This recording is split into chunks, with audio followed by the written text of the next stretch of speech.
What statement about gray matter is true? If you watched the previous lectures, you would know gray matter is made up of mainly cell bodies, and these cell bodies help with learning, reasoning, and thought. So A. Brainstem, I kind of already went over all this. I should have waited. Talking about relay station here, fine-tuning, and then cardiac and respiratory centers in that medulla oblongata.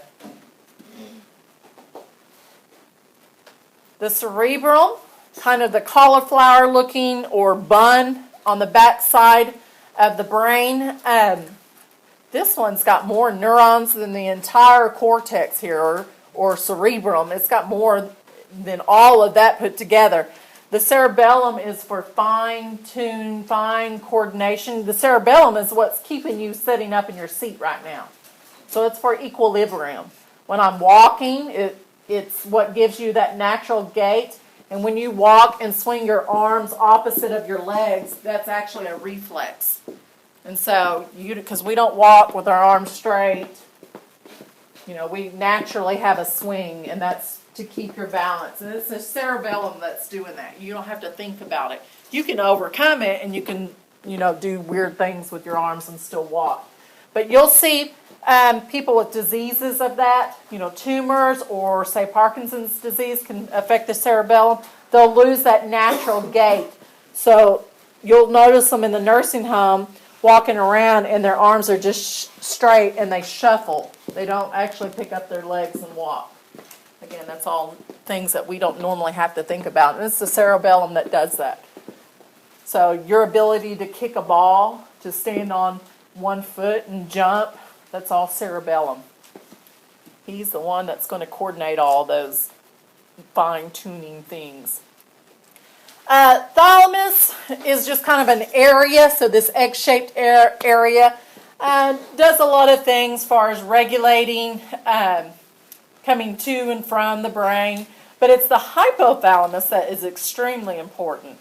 So it's the one that really controls a lot of your emotions, pleasure, sadness, happiness, but it also, which we'll see in the next lecture probably, the endocrine system, he controls your master gland, your pituitary gland.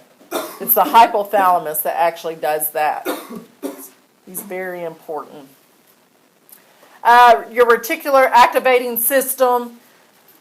All this is really saying is there is like a network of neurons that are kind of interconnected, and taking in some visual input and auditory can decipher what to leave in, what to add, what to leave out, especially auditory. So there's a lot of things like humming noises or light sounds that your brain will actually cut out and make you ignore because it doesn't mean anything and we don't really need it. Okay, the cardiac and respiratory centers, where were those found? Definitely the medulla oblongata. He's very, very important.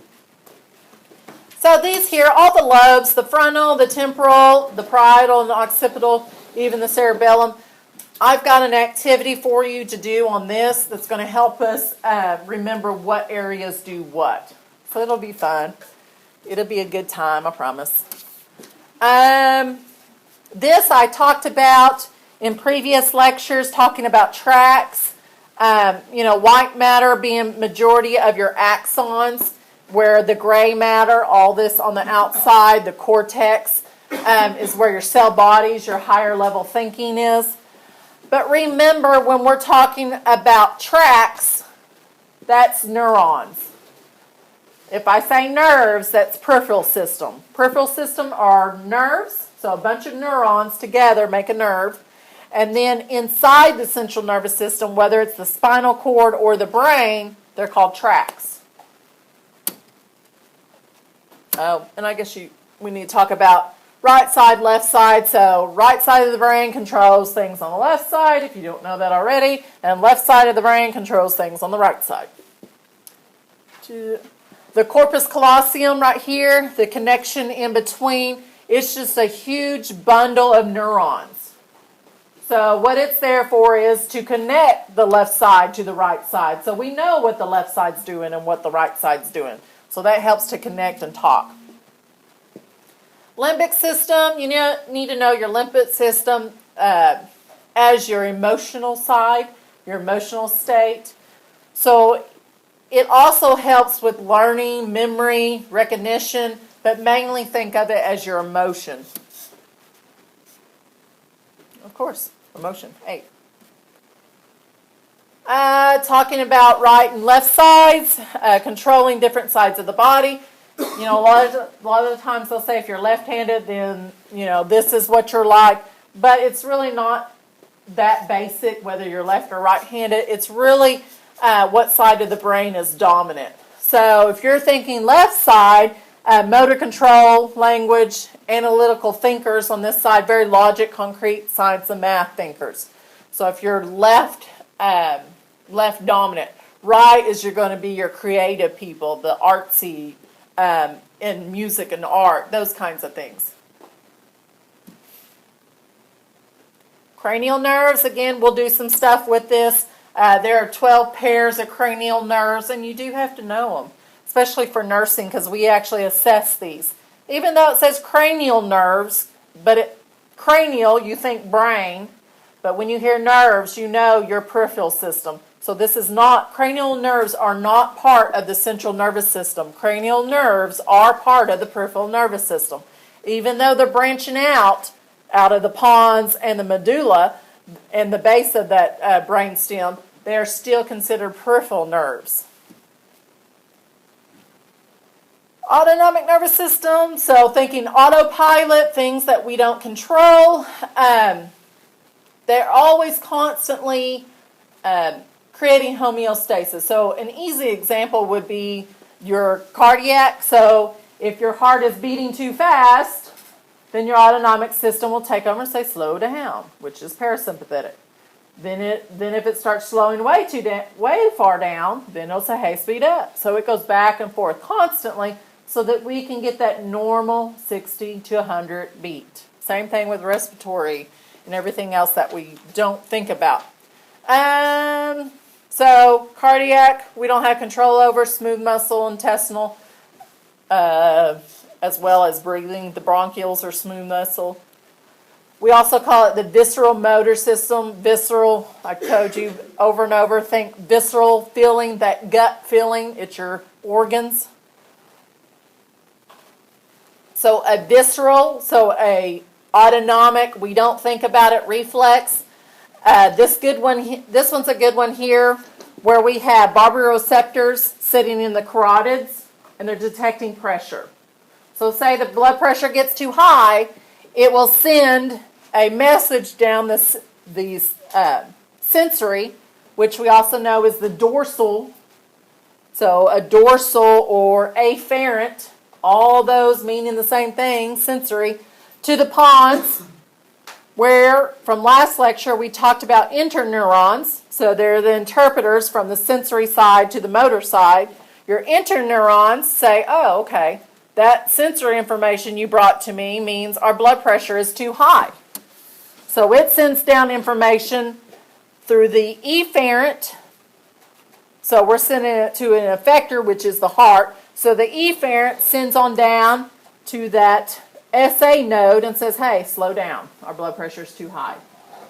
So sensory information, blood pressure is high, or they don't even interpret it. The afferent doesn't even interpret it. It sends that information to the brain or the spinal cord. And in this medulla, our interneuron says, ooh, that blood pressure is way too high. So slow down. Tells the motor or efferent, slow down. It talks to the SA node and says, slow down. So then our heart slows down and our blood pressure comes down. Again, I'll put some videos online that will illustrate that those mechanisms easily for you.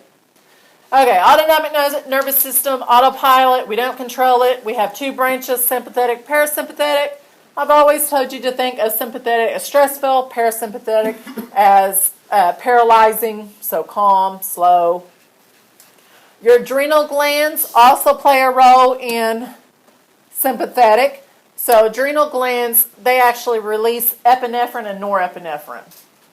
And epinephrine and norepinephrine, we think of our adrenaline hormones. They're the ones that make your heart race, make your breathing increase.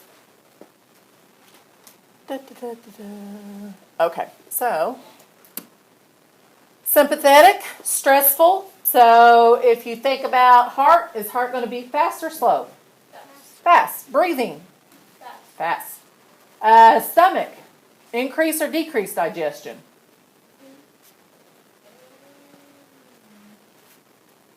Do you need your stomach contents to fight? No.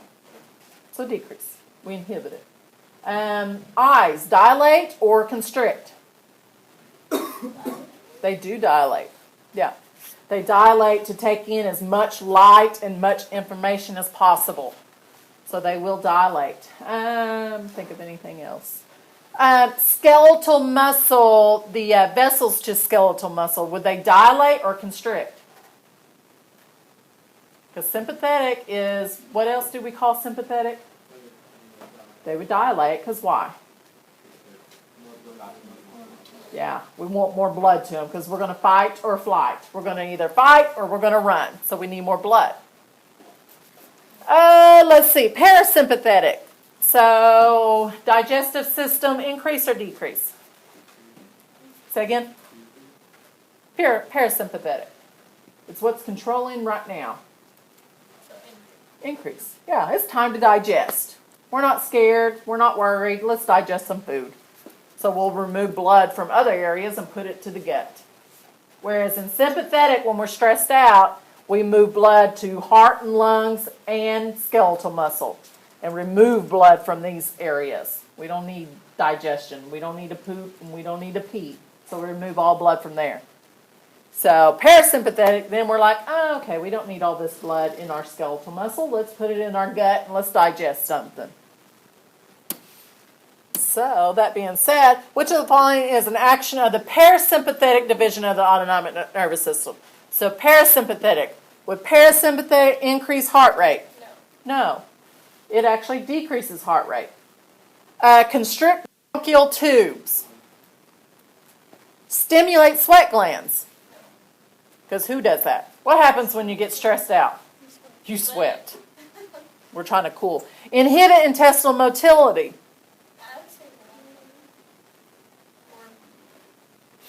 So, inhibit intestinal motility. Does parasympathetic, what's controlling right now, inhibit it or increase it? It's B. Because we actually increase intestinal motility. So we digest and move stuff through. When you're stressed out, yes, when you're stressed out, you feel like you got to poop because your stomach's upset. But no, normally this is when you're nice and calm. Constrict bronchial tubes. Parasympathetic, we don't need the big so they're constrict because we're not using all of our lung capacity just sitting here right now. If you were running, exercising, or stressed out, yes, your respiratory rate would increase. And you would use all of your lung capacity. So that's all that's saying.